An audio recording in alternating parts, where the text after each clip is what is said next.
మీ introduction కూడా భలే బాగుంది.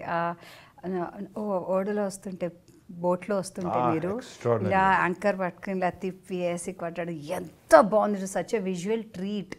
అదంతా కూడా పిక్చరైజేషన్, దాని వెనకాల వచ్చే సౌండ్, బ్యాక్గ్రౌండ్ సౌండ్ అంతా, దాని వెనకాల ఉన్న కష్టం అదే అడుగుదాం అనుకున్నాను. ఐఎమ్ షూర్ చాలా కష్టపడి ఉంటారు సీన్ చేయడానికి.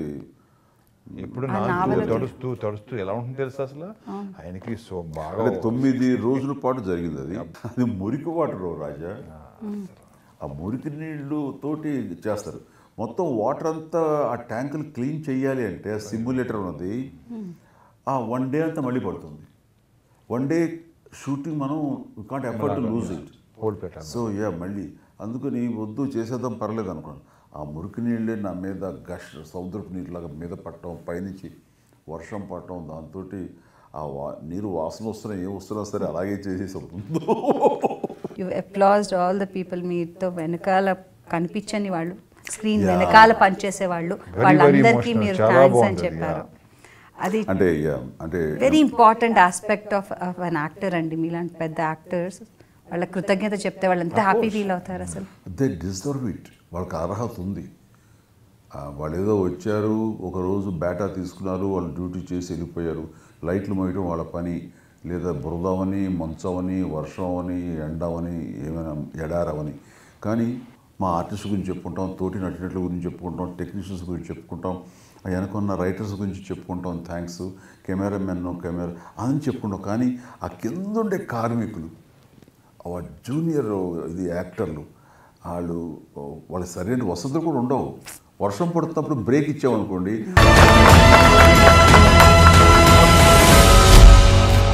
మీ చిరంజీవి. దాని కెమెరామెన్ నేనే, 1-2 షాట్లు తప్ప. ఒకసారి నన్ను షూట్ చేయరా, నేను స్పీడ్లోకి వెళ్తూ వేరే కెమెరా అప్ చెప్పాను. నేను కనిపించాలిగా, మరి నేను కష్టజీవినే కదా, ఖచ్చితంగా కళా కార్మికుడిని.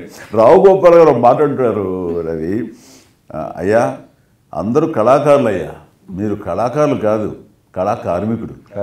ఏంటయ్యా మీరు పని చేస్తారు, మీరు చేసుకోవచ్చుగా, మీరు చేస్తారు కదా, మమ్మల్ని లాగే ఫీల్డ్లో 9, 10, 12 దాకా ఉంటే మరి మాకు టైం అవుతుంది కదా, ఆ టైం ఇవ్వరేమయ్యా. మీకు ఈ సినిమా రిలీజ్ అవ్వగానే ఫస్ట్ వచ్చిన కాల్స్ ఏమైనా ఉన్నాయా? ఎవరైనా అభిమానులు కానీ, ఫ్రెండ్స్ కానీ, తెలిసిన వాళ్ళు కానీ ఫోన్ చేసి ఎన్ని వచ్చినాయి, మామూలుగా రాలా. మెయిన్ నేను నా క్యారెక్టరైజేషన్కి వచ్చిన పేరు కానీ, దాంట్లో నా ఎమోషన్ కానీ, ఒక కొత్త రవితేజని చూస్తున్నాం. మళ్ళీ ఒక ఇంతకుముందు విక్రమార్కుడులో మళ్ళీ అది అలా ఉంది. కొంతమంది దాని నుంచి ఇక రకరకాలుగా వస్తాను అనమాట. పిల్లలు, ఎస్పెషలీ పిల్లలు, వాళ్ళకి ఎక్కటం అనేది నేను అసలు నాకు ఆశ్చర్యపరిచింది అది నా మాట. I'm very happy, very very happy. Proper పండగ, ప్రాపర్ సంక్రాంతి. So good. ఈ ఇయర్ మాకు ఇంత పెద్ద బ్లాక్ బస్టర్ ఇచ్చారు. ఇద్దరు కలిసి ఇంకా సినిమాలు చేద్దాం అనుకుంటున్నారా? ఖచ్చితంగా చేస్తాం. బట్ రవితోటి ఈ యొక్క 10 రోజులు 15 రోజులు చేసిన తర్వాత మాత్రం మళ్ళీ ఒక క్యారెక్టర్ రవితోటి వస్తే చేయాలి మాత్రం నాకు సరదాగా ఉంది. ఇందాక జరిగిన మీటింగ్లో తను అదే వ్యక్తం చేశాను, నేను అదే వ్యక్తం చేశాను. ఎలాగంటే ఇద్దరు దొంగన డుడుకులు అయి నిజంగానే థీఫ్స్ అయి ఉండాలి. నేను అబ్బాయి లీక్ చేసేస్తాను, ఎవడైనా పికప్ చేసుకుని రైటరు ఆ కథలు వస్తే కనుక. సో మీ ఛానల్ ద్వారా మేము ఆఫర్ ఇస్తున్నాం, మేమిద్దరం పక్కా దొంగలం. అండ్ దొంగలకు సెంటిమెంటు, ఎందుకు దొంగలు అయ్యారు అనడానికి ఒక రీజను, ఆ దొంగతనం వెనకాల నిజంగా వీళ్ళు దొంగలు కాదు, దొంగలుగా మారితేనే మాకు కావాల్సిన దొంగలు దొరుకుతారని అది వెళ్ళటం అలాగా. అండ్ ఆ దొంగలు ఎందుకు పట్టుకోవాలంటే వాడు మా ఫ్యామిలీ ఏదో ఇచ్చానని చేశాడు, సో వాళ్ళు ఇక్కడ ఉన్నారని తెలిసింది అని. ఇంకా కథ వచ్చేస్తుంది.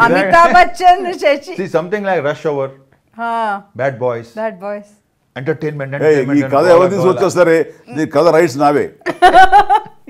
ఖచ్చితంగా రాజా, ఇప్పుడు కథ వచ్చేస్తుంది కదా, కూర్చుని వచ్చేస్తాము కదా, మరి చేసేయచ్చు కదా మనం నెక్స్ట్.